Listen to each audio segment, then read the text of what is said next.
I am so happy that you're here today because I'm diving into that popular reality show Love is Blind, Season 8, the first episode. Hi, I'm Dr. Pam, therapist and passionate couples counselor, and today's takeaway from this episode is that choosing the right partner isn't about flattery or surface level talk. It's about asking the right questions and truly listening. I'm going to share with you common dating mistakes that can lead you to the wrong person, and I'm going to show you how to build a real connection by creating deeper conversations. Let's talk about the red flags you might be missing. For example, should this be the first date that I walk out on? It might have to be. Yes, perhaps she should have walked out. I really hope I talk to someone who just gets it, gets me. Please don't be so quick to believe that someone truly gets you. Okay, let's just dive right in and I'll break down the warning signs and show you the green flags, and I will show you how to ask meaningful questions to truly get to know someone. What do you need from a woman in a relationship? I want a family someday, and so someone, who's open to, kids and being, the mother of my children. Love that. I have always wanted a family of my own. That was a great question. What do you need in a woman? But he never actually answered it. Instead, he shifted the conversation to wanting a family with a woman rather than sharing what he values in a woman. And this was an important moment, and she didn't seem to notice that he didn't really answer the question, and I'm sure that it was unintentional on his part, and she was touched by his desire for a family. And while that reveals life goals, which is of course very important, but it doesn't reveal anything about compatibility, relationship expectations, or what he's truly looking for in a partner. My sister was born blind. Oh. So my whole life I've seen how she just loves people without seeing them. Yeah, if I could just be a little bit like her, that'd be cool. Yeah. Well, I think you're more like her than you realize. So when he shares with her, that he has a sister who is blind and that he wants to be more like her, she immediately reassures him by saying, "You're more like her than you realize." But how can she possibly know that? Instead of offering comfort, this was a moment to ask curious and deeper questions, questions that could have revealed more about his self-perception and personal struggles. She could have asked, in what ways do you want to be more like her? And what makes you feel like you're not already like her? These questions would have given her real insight into perhaps his values or even his insecurities or his aspirations for personal growth. Instead, the opportunity for a meaningful conversation was lost. Tell me what I need to know about you. I'm really into fashion and clothing. And That's cool. and I'm a big foodie. I love cooking and going to restaurants and trying new things. I love that. I'm a big foodie too. That was a great question. She asked, "What do I need to know about you?" because it invites a meaningful conversation. And I do wish that they had gone deeper, because this show is like dating on steroids to find a life partner. So he shared his hobbies and his interests, which, is important, but it doesn't really offer any information about his values or his emotional awareness or really much about who he is as a person. When you are looking for a life partner, self-awareness is super important. So a follow-up question could have been, what do I need to know about you when it comes to relationships? That could have shifted the conversation toward deeper insights, like how he handles conflict, or how he communicates, or maybe what he has learned from past relationships. That's where true connection can start. In my past, nothing has ever worked out, and it's exhausting. You have to start over and over and over before you even get a chance to start. Dating and trying to find your life partner is exhausting, but the reason that I'm showing you this clip is because when she said that nothing has ever worked out, I just hope that she has done some self-exploration to understand why relationships didn't work out. What has she learned from those experiences? She's on Love is Blind with the goal of getting married, so self-awareness is crucial. And understanding past patterns, what went wrong, and how she has grown from them can make all the difference in building a lasting relationship. I constantly have music playing. What type of music do you like? Everything but country. I don't like country. Oh, thank God. My biggest thing is I love dancing. I'll just like grab one of my friends and we'll start swing dancing. I used to swing dance Really? every single Wednesday. Oh, that is awesome. They have a good start here, sharing interests, seemingly a similar sense of humor. So let's see if they go deeper. I would honestly describe my sisters as probably my best friends. Is a straight up green flag. And then I always say 3. I had one that passed away when I was 16. God, and I won't dive into it all right now. I want to make sure my partner understands that no matter what, I'm going to be there. Great. They're discussing family relationships, which are important to both of them. And when he mentioned his sister's passing and that he would share more details as they got to know each other better, I thought that it was good. He was trying to set a pace for such a personal topic, you know, something that he would share perhaps when he felt more connected to her. However, like I said, dating in this type of setting moves so quickly, so I hope that if they feel a connection, that they do both engage in vulnerable sharing as their relationship evolves. And another thing, when he says that he's always going to be there, she could have asked him, what does that mean to you? Rather than just saying it was a fantastic first date. Sometimes when we hear something, we fill in the blanks of what it means because we have our own meaning. If she would have asked for clarity, it could have led to a deeper conversation about his view on commitment and support and emotional availability. Important things to understand early on in a relationship. What's wrong with you? Why are you here? I just have kind of been an ass to women. I work in medical aesthetics. That has affected me in terms of what a woman should look like. There's none of that included in this experiment. It's testing me that am I that guy? I have some concerns about Dave. It's hard to say why someone would start a date with what's wrong with you. Maybe he was nervous, maybe it's his sense of humor, or maybe he enjoys catching women off guard to gain a subtle upper hand. My gut tells me that he's masking his own insecurities, meaning he's deflecting whatever fears he has about what might be wrong with him. He shared that he's always been an ass to women and that he has always judged them for their looks due to the fact that he works in the industry with Botox and fillers and plastic surgery and all of that. And he says that he wanted to confront that part of himself, so he came on Love is Blind to see if he's truly that guy. Here's the problem.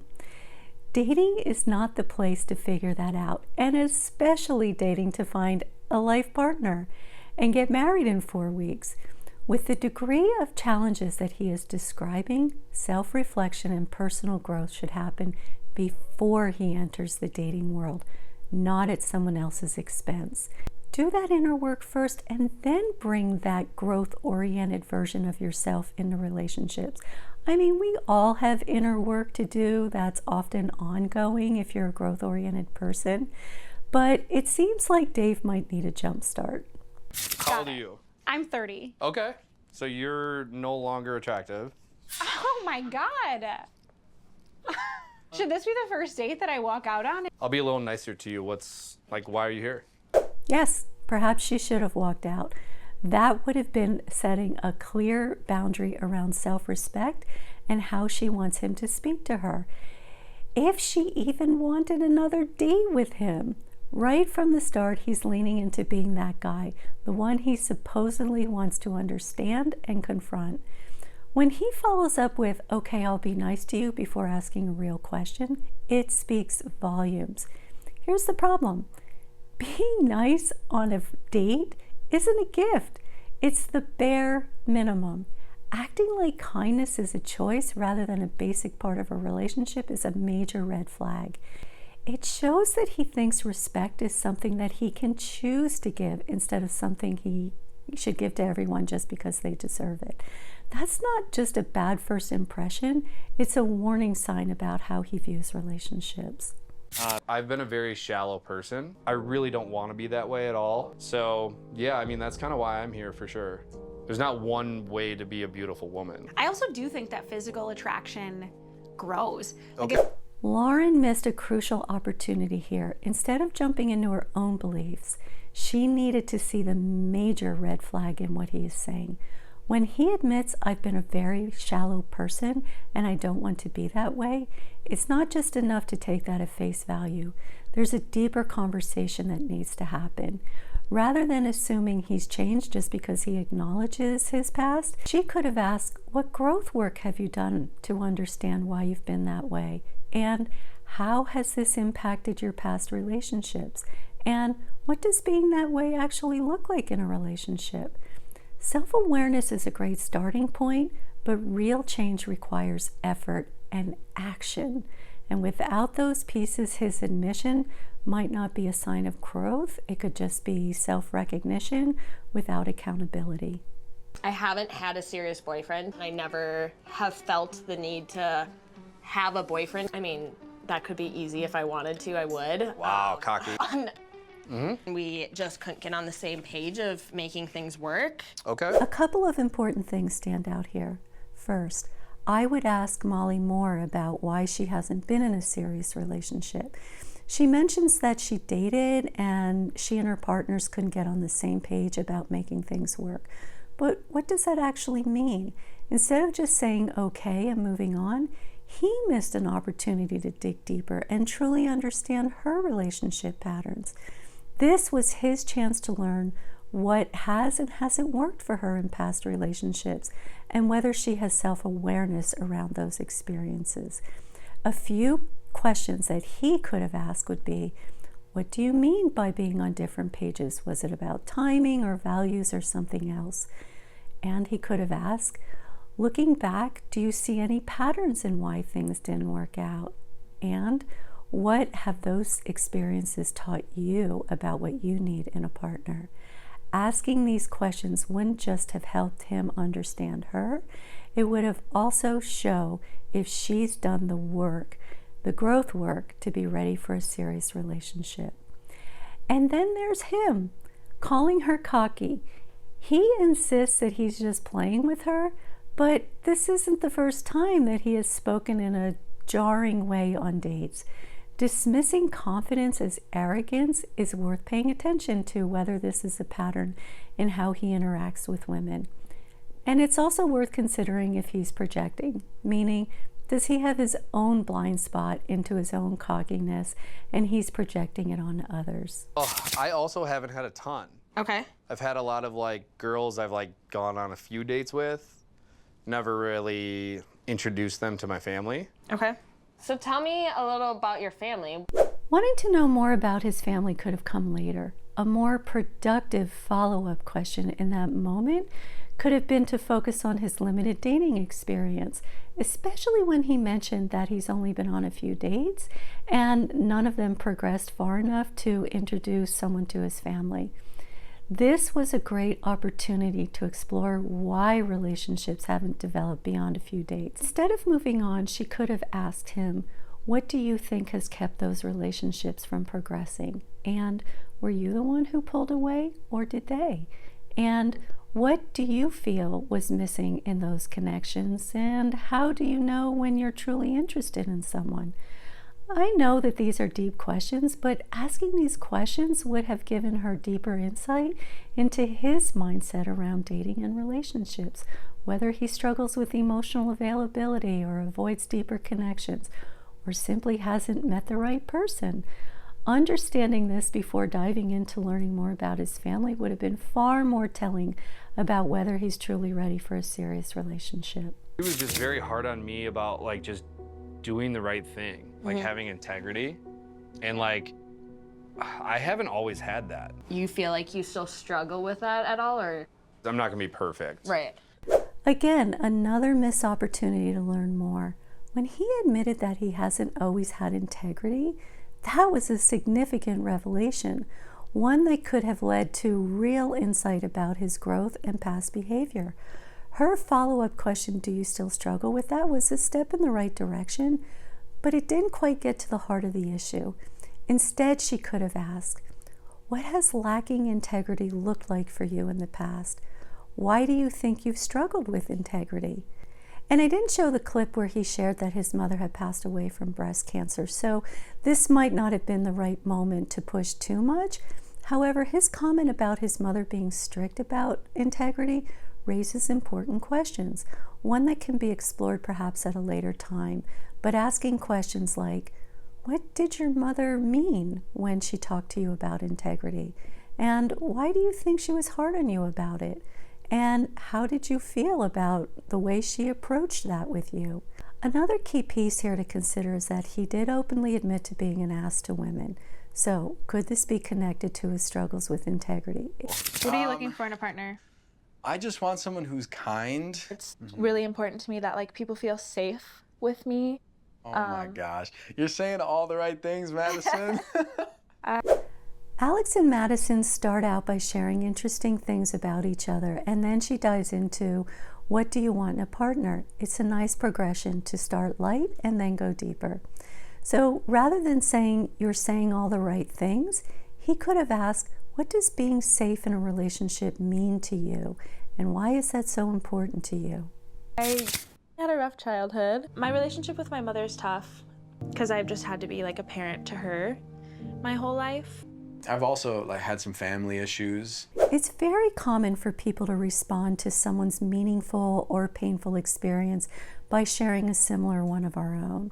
It's a natural way to connect. However, in this case, she has shared a lot of trauma, including a difficult relationship with her mother and the burden of having to parent her mother her entire life. Let me be clear about something though. Having trauma does not mean that someone cannot have a healthy relationship.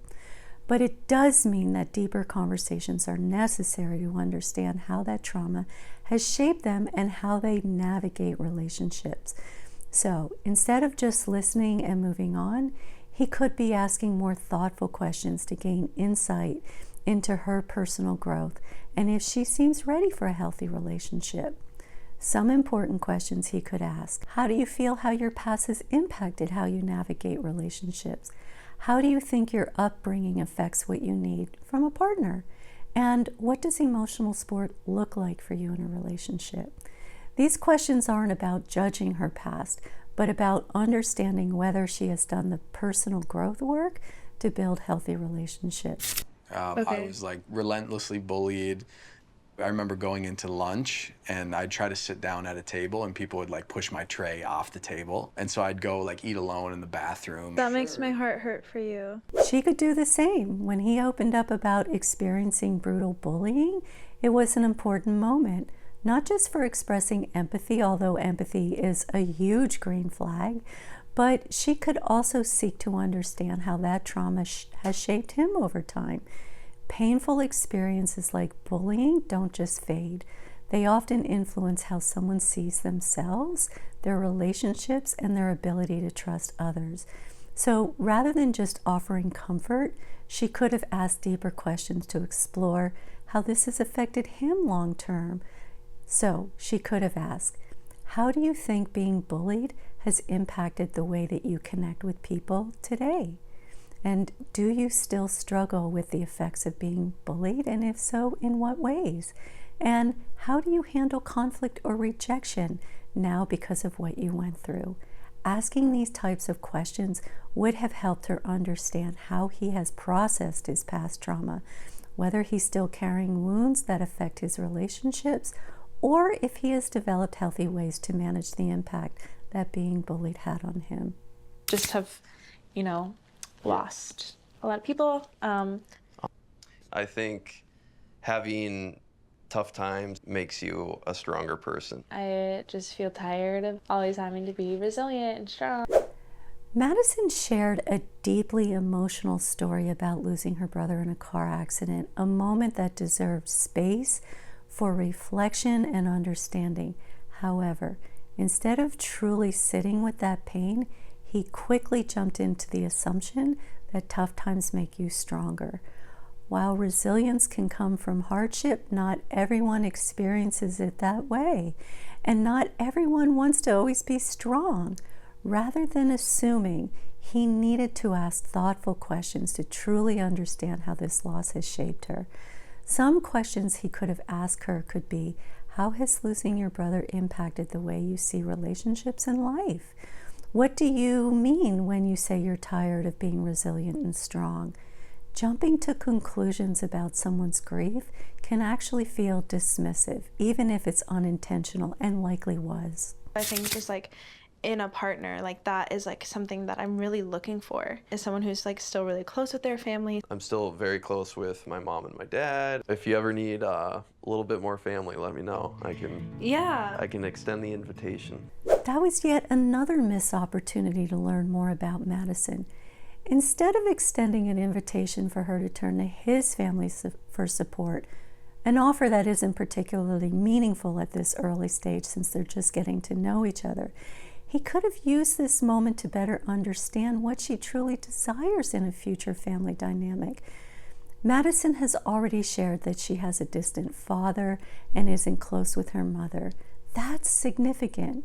Rather than brushing past that, he could have asked deeper, more thoughtful questions to explore how that has shaped her vision of their future or her future, such as, what kind of relationship do you hope to have with your future partner's family? How do you think your life experiences have impacted the way you connect with people?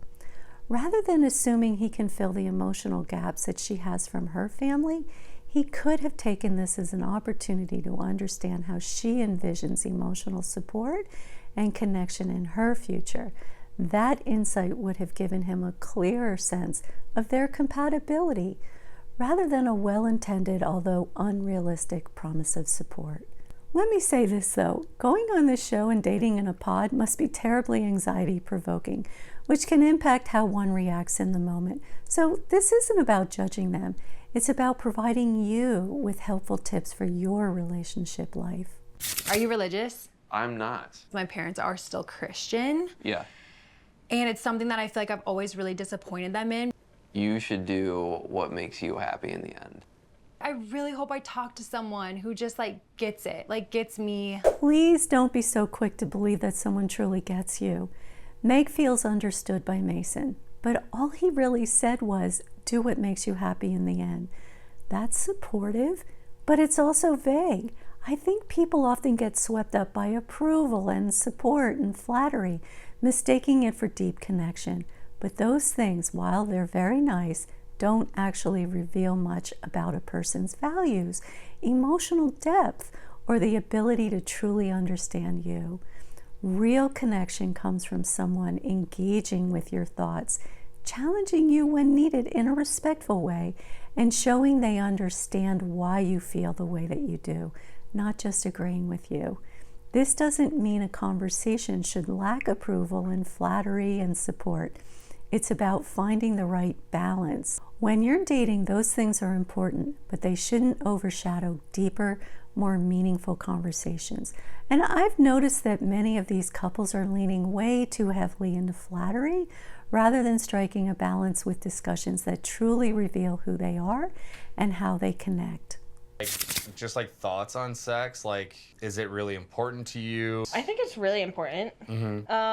What type of kisser are you? And are you like super aggressive kisser? Sometimes it's more slow and, I don't know, sexy, I guess. Speaking my language over there, Molly. Conversations about sexual desires and compatibility are important, but these two are still in the early stages of getting to know each other.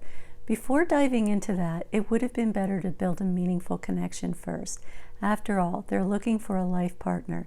There are so many deeper questions that lay a foundation for a strong relationship, like, what challenges do you bring to a relationship? What do you feel good about contributing to a relationship? How do you handle conflict? These conversations build emotional intimacy, which are important before talking about physical compatibility. I am also concerned that Dave may have boundary issues because bringing up sex too soon can show a lack of awareness around timing and comfort. He may not have considered that it could make the other person feel uncomfortable, or he might be focusing more on his own interests rather than a mutually evolving connection. What's your favorite movie? The Sound of Music. I've watched The Sound of Music probably 5,000 times. Stop it! And I like wore the most ridiculous clothing. Oh. There's really no depth to this conversation. I mean, while they're having fun, which is very important, but like I said, since being on Love is Blind is like dating on steroids, they need to get to know important relationship things about each other to decide if they can seriously consider marriage. People often mistake fun for a deep connection, but it's just a starting point. A strong relationship isn't just about enjoying each other's company. It's about knowing if you can navigate life's ups and downs together, because they will come. If you weren't on Love is Blind, I would say this is a great start. Friendship is a strong foundation for a meaningful connection. But in this setting, they need to explore more substantial conversations to truly know if they are compatible for marriage. What's a non-negotiable for you? I don't know. I think the way that my partner would like fit in with my family. Okay, I'm great at that. Not Great. to brag. Okay, great. Oh my Good God, with yeah. parents, good with brothers, Oh my God, yes. good with nieces. Yeah. This was an excellent question, but she jumped in too quickly and answered it herself. The bigger question is, why doesn't he know what a non-negotiable is for him? That's an important insight into his level of self-awareness and relationship experience. Instead of jumping in so quickly, she could have given him more time to think and respond, or a great follow-up question would have been, have you ever encountered a non-negotiable in a past relationship? This would have encouraged him to reflect on his experiences in relationships and then provide a more meaningful answer. We like got a tattoo in town that day. So you have a little party girl in you. Yeah, I did not think that of you like when we talked initially. really. Do you have any tattoos? I also have one that says proud of you. This was a nice conversation. They shared more about themselves, what they enjoy, their interests, and a bit about who they are. A key moment was when Dave was learning more about Lauren in a way that challenged some of his preconceived notions about her, which is important in breaking assumptions and truly getting to know someone. Dave also opened up about his meaningful tattoos, which are deeply connected to his mom who passed away from breast cancer. That level of personal sharing added emotional depth to their conversation, allowing for a more genuine connection beyond just surface level topics. Molly, I like you Yeah, I like you a too. lot. I haven't told you that, but ever since the beginning, I was just like, Molly. Yeah. So when someone says they like you, don't just feel flattered. Take a moment to find out why. And I know that that might feel uncomfortable. However, in the early stages of a relationship, we tend to project our own hopes and assumptions and idealized version of the other person, often creating what we want them to be rather than who they truly are. So to gain more clarity, you can ask, what is it about me that you're drawn to, even if that's uncomfortable? This question helps to sort out whether their interest in you is based on who you actually are or not. It gives you insight into whether they are paying attention to you as a person or just an idea of you. Okay, that's a wrap on episode 1. Make sure to come back for episode 2, where I had a shocked what just happened moment that I will share with you. If you found today's tips helpful, give this video a thumbs up and share it with someone who might benefit. And don't forget to subscribe for more insights on love, relationships, and personal growth. See you next time.